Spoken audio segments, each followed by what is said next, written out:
Hello friends, स्वागत आहे माझ्या YouTube channel R D Pharma मध्ये. आणि मित्रांनो, या व्हिडिओमध्ये आपण बघणार आहेत कोणते कोणते नवीन फार्मसी ऑफिसरचे रिझल्ट आलेले आहेत. मित्रांनो, तुम्हाला माहिती आहे की कालपासून झेडपीचे रिझल्ट येणे स्टार्ट झालेले आहेत. काल काही झेडपीचे रिझल्ट लागलेले होते आणि मित्रांनो आज सकाळपासून काही झेडपीचे रिझल्ट लागलेले आहेत. आणि मित्रांनो, तुम्हाला माहितीच आहे झेडपीचे रिझल्टची अपडेट असेल आणि मित्रांनो त्याचे रिझल्ट जाहीर झाले जे पीडीएफ असतील ते सर्वात पहिल्यांदा त्याची इन्फॉर्मेशन आपल्या YouTube channel R D Pharma मध्ये आणि मित्रांनो Telegram channel R D Pharma मध्ये त्याची पीडीएफ असेल. सर्व इन्फॉर्मेशन सर्वात आधी आपल्या चॅनलवर भेटत आहे मित्रांनो.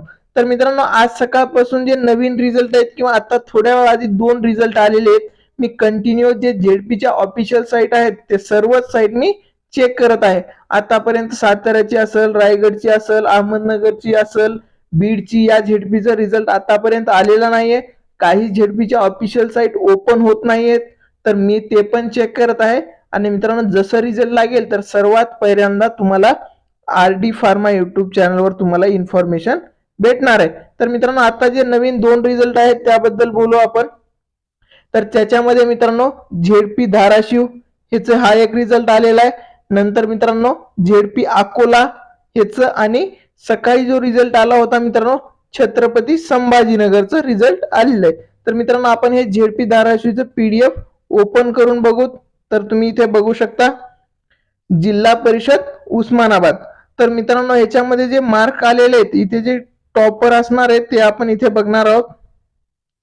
नितीन गाडवे हे टॉपर आहे आणि ह्याच्यामध्ये किती मार्क आहेत मित्रांनो, त्याला 162 मार्कचं उस्मानाबाद म्हणजेच धाराशिव मध्ये टॉपर आहे.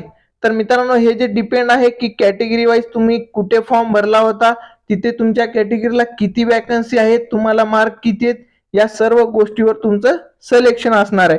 आणि मित्रांनो, खूप साऱ्या स्टुडंटला दुसरी एक कंप्लेंट होते की सर जे पीडीएफ आहे त्याच्यामध्ये नाव नाहीये. तर मित्रांनो, ज्या स्टुडंटला 90 पेक्षा जास्त मार्क आहेत आणि तेच 90 पेक्षा जास्त असलेले क्वालिफाईड आहेत, म्हणजे त्यांचेच मार्क या लिस्टमध्ये दिसणार आहेत. तुमचं जर नाव ह्या लिस्टमध्ये नसेल तर तुम्ही समजून जायचं की तुम्हाला 90 पेक्षा कमी मार्क आहेत. याच्यानंतर मित्रांनो, आपण जे दुसऱ्या अकोलाचा रिझल्ट लागलेला आहे त्याची पीडीएफ बघणार आहोत. इथे तुम्ही बघू शकता जिल्हा परिषद अकोला. आणि मित्रांनो, याचं जे टॉपर असणार आहे फर्स्ट रँक, तर ती किती आहे, 170 ला टॉपर असणार आहे, राईट. आणि मित्रांनो, सेकंड जे आहे त्याच्यामध्ये 162 मार्कला आहे. तर मित्रांनो, आतापर्यंत जे रिझल्ट लागलेला आहे तर याच्यामध्ये जर आपण सरासरी बघितली तर 164 मार्क जर असतील तुम्हाला किंवा 160, म्हणजे तुम्ही ओपन मध्ये पण सिलेक्ट होऊन जातात. तर मित्रांनो, बाकी रत्नागिरी इकडचे तिकडचे रिझल्ट आणखीन आलेले नाहीत. हे 2 रिझल्ट आता थोड्या वेळा आधी लागले. लगेच तुम्हाला मित्रांनो याची पीडीएफ टेलिग्राम चॅनलवर दिलेली आहे. याच्यानंतर मित्रांनो, राहिलेल्या झेडपीचं रिझल्ट कधीपर्यंत लागेल सर, हा खूप महत्वाचा क्वेश्चन आहे. तर मित्रांनो, आज संध्याकाळीपर्यंत तुमचे रिझल्ट येऊ शकतात. आणि आज संध्याकाळपर्यंत नाही आले तर त्याच्यानंतर मित्रांनो संडेला पण एका झेडपी मध्ये वर्किंग ठेवलेली आहे साताराचं, तो नोटिफिकेशन आपण बघितलेला असेल. तर मंडे पर्यंत मित्रांनो सर्व झेडपीचे रिझल्ट तुम्हाला बघायला भेटणार आहेत. आणि मित्रांनो, जसं रिझल्ट येईल त्याच्यावर तुम्हाला लगेच इन्फॉर्मेशन भेटणार आहे. तुम्हाला काही काळजी नाही करायची गरज आहे.